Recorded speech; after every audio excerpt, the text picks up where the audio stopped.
At sa issue naman po ng world tour, quote-unquote, ni Congressman Pulong Duterte, naniniwala po ba kayo na pupuntahan niya ang lahat ng bansang yon, 17 countries?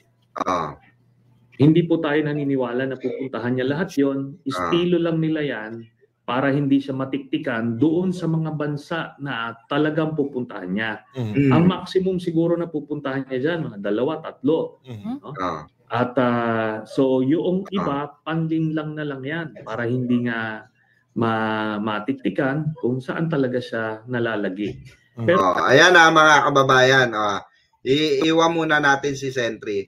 Ayan, nakikita natin. Imagine niyo yung bayan na yan, yung bansa na yan, imagine niyo gaano kadami yan. Kaya kung pupuntahan niya yan, questionable talaga yung pera eh. Yung perang gagastusin niya. Kasi ang sabi nga ni Sentry diyan, kung maaalala niyo mga kababayan, nung in-interview sila ng Bengador, and kasama si Attorney Claire Castro, si Yusek, sinabi rin yan ni Sentry na kung saan etong ginagawa ni Pulong ay taktika lamang para lituhin tayong taong bayan. Na kung saan baka may tendency na andoon yung kanilang mga kayamanan, na andoon yung kanilang sindikato. Ako, naniniwala ako, unang pupuntahan niya dyan, China. Tapos kunwari ikot-ikot na yan. Pero malamang sa malamang yan mga kababayan, makikipag-meeting yan dun sa sinasabi nila Senator Sonny Trillanes na di umano ay mga kasama doon sa mafia. Kasama doon sa sinasabing sindikato na inuugnay nga dito sa mga Duterte, especially dito kay Pulong, di ba? Kasi katakataka mga kababayan, ganyang kadami, Diyos ko, di ba? Ilang bansa yan tapos pupuntahan mo, parang malabo. Totoo yun, ako mas naniniwala ako sa sinasabi ni Senator Sonny Trillanes na saan ginagamit itong taktika ng Duterte para hindi sila mabisto. 'Di ba? Hindi katakataka naman talaga di ba? Kahit sino naman Poncio Pilato, kahit sinong Pilipino magtatanong, anong gagawin mo sa bansa na yan? Anong agenda mo diyan bilang isang kongresista? Mag-around the world ka, 'di ba? Kahit sino naman questionin Lalo na kung wala ka naman talagang literal na yaman na ipinapakita, questionable talaga. More or less, di ba? Talagang miyembro ka ng sindikato. Miyembro ka ng mga mafia, di ba? Pwede mo talaga mapuntahan yan. Kaya nga itong sinasabi ni Senator Sonny Trillanes ay sa tingin ko valid ito. Hindi ito may imbalido dahil nga merong mga investigasyon na nangyayari. Meron pong sabi nga ni Sentry, merong mga whistleblower. Merong mga pagtanggi itong mga Duterte sa kanilang yaman.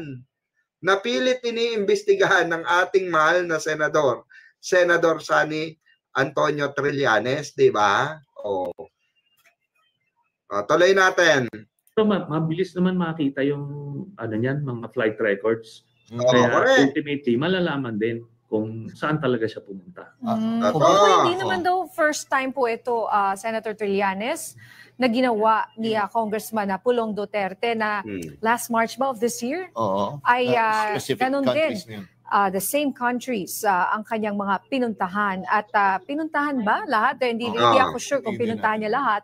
Pero may iba rin naman na nagsasabi na mga analyst, katulad ng isa nating nakausap dito na baka ay kinukort daw niya yung ating mga OFW sa iba't ibang bansa. Kumbaga, early campaigning. Stronghold nila kasi.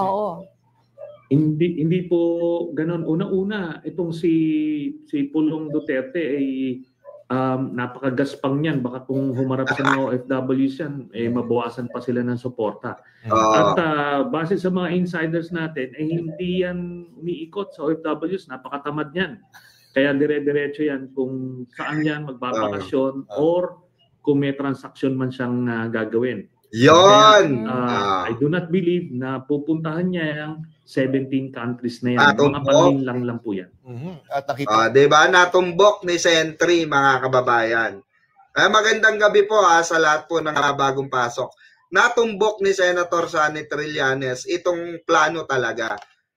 Matindi. Actually, for the record, hindi pa po nagkakamali, hindi pa sumasablay itong si Senator Sonny Trillanes, yung mga intel or insider ni Senator Trillanes.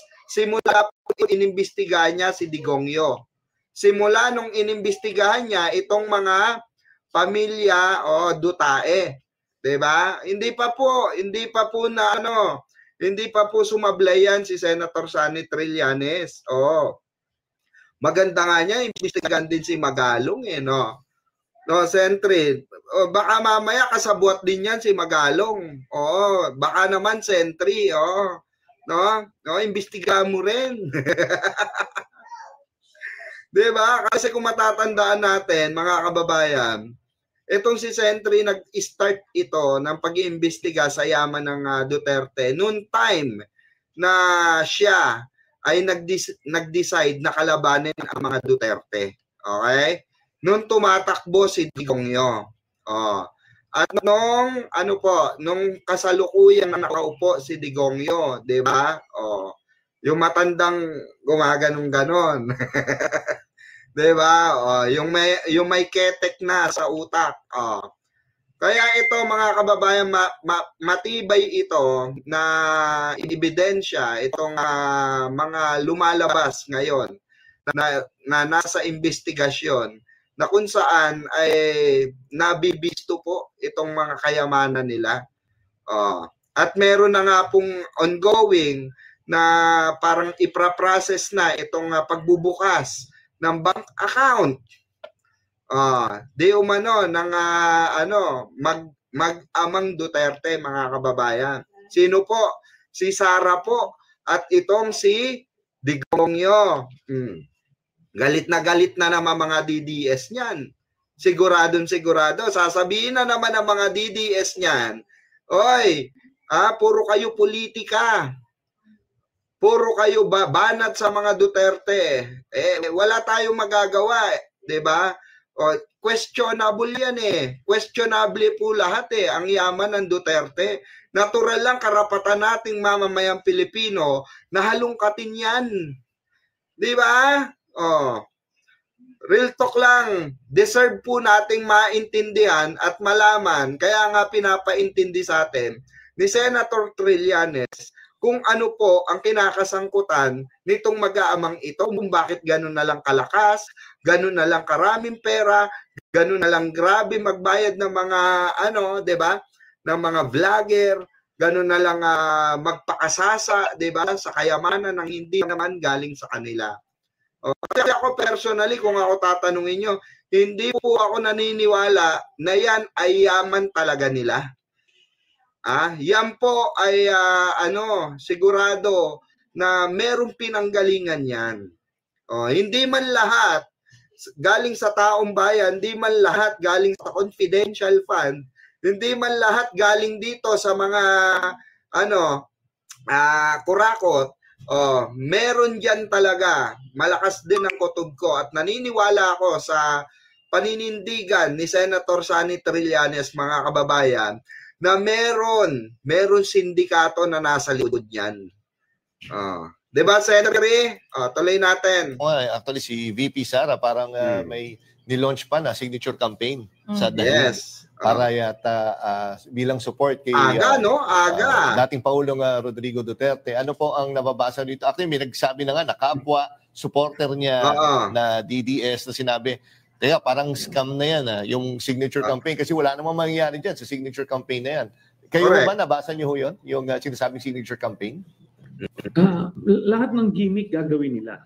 At signature campaign. Alam nila na... Ayan, mga kababayan, wait lang ha, putulin ulit natin Sentry. Sorry, Sentry. Ayan, mga kababayan, especially mga OFW, kumakalat nga yan signature campaign na kukunin pati yung ano nyo, yung pasaporte nyo, yung details ng pasaporte nyo.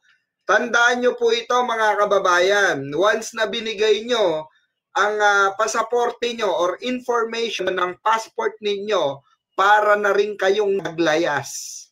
Para nyo na rin silang pinahintulutan na kawin ang identity nyo. Imagine niyo pwedeng magamit yan bilang isang ghost employee. Tandaan nyo po yan, mga kababayan. Yung buong pangalan ninyo at buong address ninyo, lahat yan kukunin eh. Yan yun sinasabi na signature campaign. Diba? Yan po yung kumakalat sa Facebook ngayon na mismong mga didilis, mga DDS na dismaya dito dahil di umano may nagsiwalat na mga DDS na bakit daw kailangan pang kunin yung kanilang mga pangalan at mga totoong pangalan at kung saan sila nagtatrabaho. Diba? Hindi ba pwedeng pipirma na lang? Kasi may hocus-pocus dyan. Ito po yun, mga kababayan. Pwede pong magamit, kahit ako personally for example, nakuha ko dito ng passport nyo. Pwede kong magawa ng another tao. Dami. Magagawa ko ng dami. Pero pangalan nyo ang gamit nyo. Pwede po yun. Scam po yun. Totoo yun sinasabi ng mga didilis. I-scam kayo. Kaya po, wag po kayong pakatiwala diyan sa mga sinasabi nila, especially ni Sara Duterte, na signature campaign yung mga kaalyado ni Sara ang nag-ano yan. Gumagawa niyan so far. According mismo po sa mga DDS supporter. Natundo ka na yung jurisdiction issue. Natuldo ka na yun. Wala na silang habol doon. Yung interim release issue, natuldo ka na rin yun. Ngayon, itong fitness to undergo trial, correct. Na ano decision dyan, hindi pa rin papalayain si Duterte. Kaya itong mga ginagawang mga gimmick nila, Sara, ay pinipiga na lang nila yung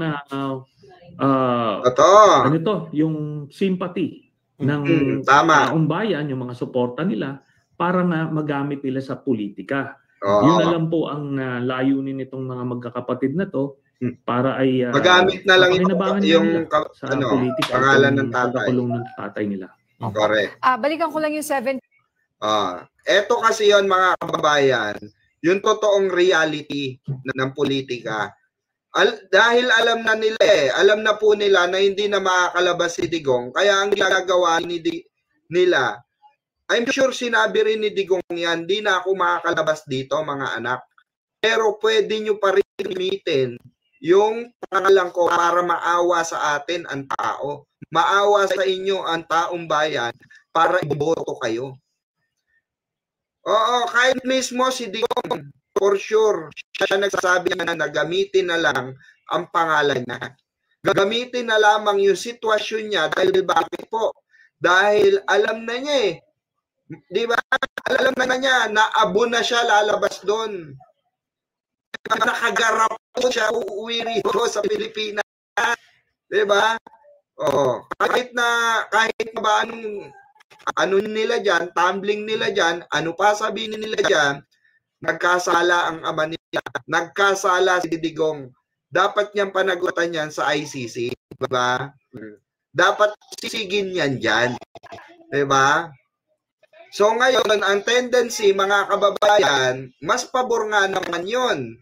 Diba? Mas pabor yun sa mga naiwang anak. Dahil magagamit nga naman nila yun para pagpapaawa. Until now, alam natin, mga kababayan, wala pang eleksyon. Imagine that, wala pang eleksyon, 2028 pa, mga kababayan. Inuna pa po ang mga election, yung signature campaign kesa dito sa trabaho niya sa OBP. Yan ba? Yan ba ang tatak ng yan ba ang tatak na susuportahan natin? Unang-una na po akong di susuporta sa ganyan kasi ng mga tambalasan sa sa Senado, sa gobyerno, 'di ba? Yung mga ganyang klase ng tampalasan na iniisip nila ay laging kapakanan nila kaysa kapakanan ng ibang tao, especially ng taong bayan, hindi na po nararapat 'yan, 'di ba? Hindi na po nararapat 'yan na maupo pang muli. Diba? Real talk. Tuloy natin. 15 countries. Kung sa tingin nyo po ay 2 o 3 out of 17 yung talagang pupuntahan niya, ano-ano po yung mga bansa dito? I would think baka ang isa doon yung The Hague talaga dahil bibisitahin niya yung tatay niya. For sure. Ano pa po yung ibang mga bansa na sa tingin nyo yung talagang pupuntahan niya out of the 17 countries? Hindi na po muna natin sasabihin until we get the proper confirmation. Pero may kutob na kami dun sa ilang bansa na pupuntahan nila. Of course, nandiyan na nga yung The Hague, if at all. Kasi parang obligasyon na nga sa kanya yun, yung pagpunta. Tama. Hindi naman dahil gusto niya. Kundi kailangan nilang pumicture doon sa para kunyari meron silang malasakit pa rin sa tatay niya. But other than that, ay meron silang mga, kumbaga, pinupuntahan for some... Commercial pa. Wait na lang. Transactions. Bakit kunyari, may something ba sila ng kanyang tatay? Apart from, hindi siya yung, parang hindi siya yung paborito ba? Dahil nga, sabi nyo nga, may mga perception na tamad nga raw po siya, sabi na mismo ng kanyang tatay. Doon naman ho sa mga... Siyempre, kumbaga gagamit na lang. Alam naman yan, practically estranged yan sila eh. Kaso tuwing mga eleksyon, kailangan nilang gamitin ng isa't isa. Correct. Hindi nila, kumbaga, matanggal yon kasi ini-expect yun nung mga supporters nila. Correct. Ganun lang po, no? Kasi yung mga... Siyempre, mga blind supporters nila, talagang they are looking at them as the ideal Filipino family. But alam niyo, pumumulat lang nila yung mata nila, talagang makikita nilang there is something wrong. Dito sa mga anak ni Duterte at kay Duterte, makita mong dysfunctional family sila. At talagang hindi sila napalaki na maayos. Ganun lang po yun.